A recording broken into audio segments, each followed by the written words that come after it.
Ay, ang ganda. Mm, ganda pala. Ano masasabi mo sa rep natin? Ang ganda, okay. Maraming malalagay.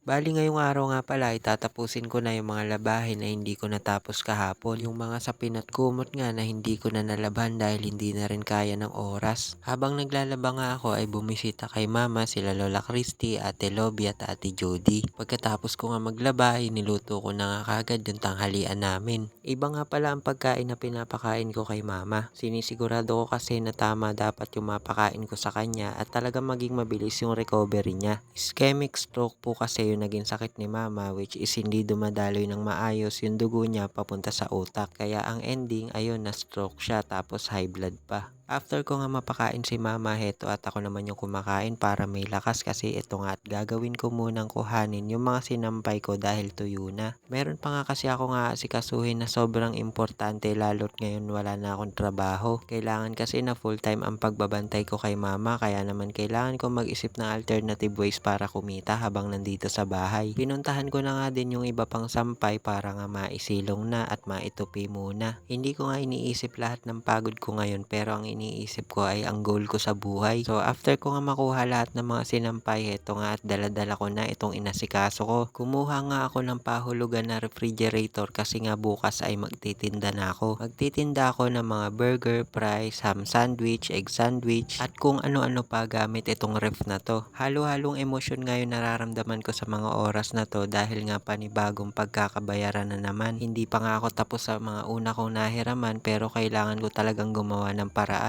Galing nga pala to sa mga tulong na binigay ninyo nung kasalukuyang na-confine si mama. Sobrang saya nga ni mama kaya tinanong ko siya. Ano masasabi mo sa rep natin? Ang ganda, okay. Maraming malalagay. Mag-thank you ka sa mga nagbigay. Maraming salamat sa mga nagbigay sa blessing. Thank you very much.